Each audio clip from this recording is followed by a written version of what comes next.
سید ولد آدم خیر الانام، اس پہ لاکھوں درود، اس پہ لاکھوں سلام۔ ہمارے بہت ہی عزیز دوست اور مفتی حفیظ اللہ صاحب کے درسی ساتھی اور بہترین مقرر، دیکھنے میں تو ایک دم نوجوان لیکن صلاحیت سے بھرپور بہترین انداز تقریر اور شعبہ مناظرہ میں وہ ہمارے ساتھی اور بہترین مناظر مولانا رفاقت علی صاحب تشریف فرما ہے۔ میں ان سے درخواست کرتا ہوں، وہ جانے والے ہیں، وہ اپنے تاثرات پیش کر کے ہم سب کو مستفید فرمائیں۔ مولانا رفاقت علی صاحب قاسمی۔ السلام علیکم ورحمۃ اللہ وبرکاتہ۔ اعوذ باللہ من الشیطان الرجیم، بسم اللہ الرحمن الرحیم۔ هل جزاء الاحسان الا الاحسان، صدق اللہ العظیم۔ آپ سب حضرات سے 5 منٹ کے لیے مخل ہونے کی معذرت، اس لیے کہ یہ دوستانہ اس عظیم اور بابرکت ماحول میں نہیں نبھایا جانا چاہیے تھا، لیکن بہرحال نبھایا گیا۔ ہر ایک مکان کو ہے مکی سے شرف اسد، مجنو جو مر گیا ہے تو جنگل اداس ہے۔ یہ مدرسہ یا علم نبوت کے کام کو آگے بڑھانے والے دیگر مدارس، ان کے منظر کو دیکھ کر جہاں تک دل کے تأثر کی بات ہوتی ہے تو وہ کسی ایسے شخص کا تأثر تو یقیناً خوشی اور مسرت کا ہوگا جو مدرسے ہی کی زندگی جی رہا ہو، جیسا کہ میں طالب علم۔ لیکن اس خوش منظری کو اگر کوئی یک گونا نقاد بلکہ نفرت کرنے والا بھی یہاں سے قریب سے گزار دیا جائے تو اس کے دل کی دنیا میں ایک مرتبہ تو کچھ ایسی کیفیات پیدا ہو جائیں گی کہ وہ یوں کہنے پہ مجبور ہوگا کہ دل سے گزرا تھا ابھی تیرے ہی جیسا کوئی، بچ گئی آج امانت تیری کھوتے کھوتے۔ کیا بات! اللہ کا فضل ہے کہ جہاں علم نبوت اپنا کام کر رہا ہو اور وہ قرآن کے نور آفتاب سے زیادہ منور نور کا ادراک کرنے والی آنکھیں اگر اسے دیکھ لیں تو اسی کے ذریعے سے اسلامی انقلاب کی راہیں آسان ہو جاتی ہیں۔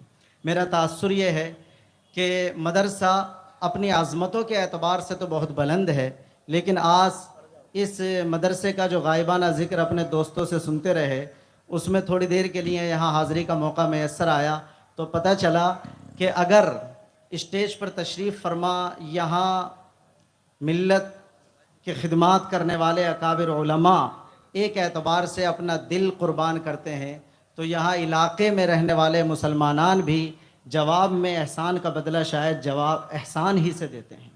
لوگوں کی حاضری اور یہاں کی موجودگی دیکھ کر خود بخود یہ اندازہ ہونے لگا کہ کہیں میں بھی 5 منٹ سے زیادہ نہ بڑھ جاؤں، لہذا میں مبارکباد پیش کرتا ہوں، اپنے دوستوں کا شکریہ ادا کرتا ہوں، اور دوست زیادہ منتظمین کے لیے میرے دل میں تشکر کے جذبات ہیں کہ انہوں نے اس کا خیال رکھا اور ہمیں بھی 5 منٹ تأثر کے اظہار کے لیے دیے۔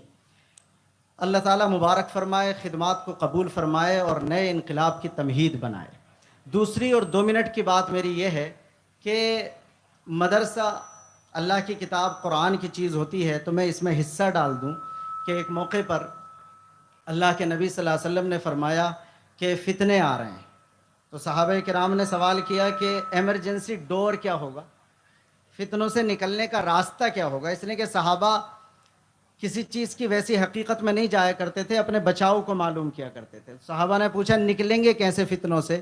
تو اللہ کے نبی نے فرمایا کتاب اللہ، ان فتنوں سے نکلنے کا راستہ اللہ کی کتاب ہوگی، اور کتاب پر لمبی چوڑی تقریر کی جس کا پہلا لفظ تھا ہوا حبل اللہ المتین، کہ قرآن جو ہے وہ اللہ کی مضبوط رسی ہے۔ اس کی تمثیل یہ ہے کہ اگر ہماری بکری ہمارے رسے سے بندھی ہوئی ہمارے گھر میں موجود ہو تو کسی چور کا اس بکری کو لے جانا اتنا آسان نہیں ہوتا، ویسے ہی جو مومن اور مسلمان اپنے آپ کو اللہ کی رسی قرآن سے باندھ لے گا تو ابھی تو دجال کے چیلے چپاٹے آئے ہیں، لیکن اگر حقیقی معنی میں کانا دجال بھی آ جائے گا تو انشاءاللہ وہ ہمارے ایمان کا سودا اتنی جلدی نہیں کر سکے گا۔ اس لیے اللہ کی کتاب کے علم کو آگے بڑھانے والے یہ مدارس اور ان میں آپ کی حاضری ہمارے اس عزم کو تازہ کرے کہ ہم اپنا رشتہ اللہ کی کتاب قرآن سے استوار کریں گے۔ میں دوبارہ شکر گزار ہوں اور اپنے اس قلبی تاثر کا اظہار کرتا ہوں کہ یہاں کی خوبصورتی دیکھ کر، اس خوش منظری کو دیکھ کر، اور میں نے حفیظ بھائی سے آتے ہی کہا کہ یہ کپڑوں کی دکان کیوں لگا لی؟ تو وہ کہنے لگے کہ جناب آپ کو پتہ نہیں ہے کہ یہاں کتنے بچے فارغ ہوتے ہیں، یہ ان کے لیے انتظام کیا گیا ہے۔ تو میں پھر تیسری مرتبہ مکرر اپنی خوشی کا اظہار اور تمام اساتذہ، تمام طلباء، تمام منتظمین کی خدمت میں مبارکبادی پیش کرتا ہوں۔ اللہ تعالیٰ اس کو دن دونی رات چوگنی ترقی عطا فرمائے۔ ایک احساس کرنٹ یہ بھی ہے کہ ابھی جمعے کو ہمارے یہاں جامع مسجد امروہہ میں ختم بخاری کا اجلاس تھا اور کچھ ایمرجنسی ٹائپ کی ضرورت تھی، تو یہاں کے وہ مجھے یہاں نظر نہیں آ رہے۔ حضرت مولانا مفتی سید محمد حذیفہ صاحب دامت برکاتہم سے رابطہ کیا گیا اور وہ جمعے کے روز ہمارے جامع مسجد امروہہ کے مدرسے میں ختم بخاری کے اجلاس میں مقرر تھے۔ اتفاق یہ ہے کہ نظامت میں کر رہا تھا، تو مجھے عجیب سے احساس ہے کہ میں نے 2-4 دن نہیں لگائے اور فوراً ہی یہاں آ گیا اور یہاں آپ حضرات سے مجھے بات کرنے کا بھی موقع مل گیا۔ جزاکم اللہ خیرہ، والسلام علیکم ورحمۃ اللہ وبرکاتہ۔ دن کا آغاز غذائیت سے بھرپور ناشتے کے ساتھ حسینی تلبینہ، جو بنا ہوا ہے 100% پیور انگریڈینٹ کے ساتھ، جس میں کسی بھی آرٹیفیشل فلیور کا یوز نہیں کیا گیا ہے، اپنے شہر میں حاصل کرنے کے لیے آج اس نمبر پر رابطہ کریں۔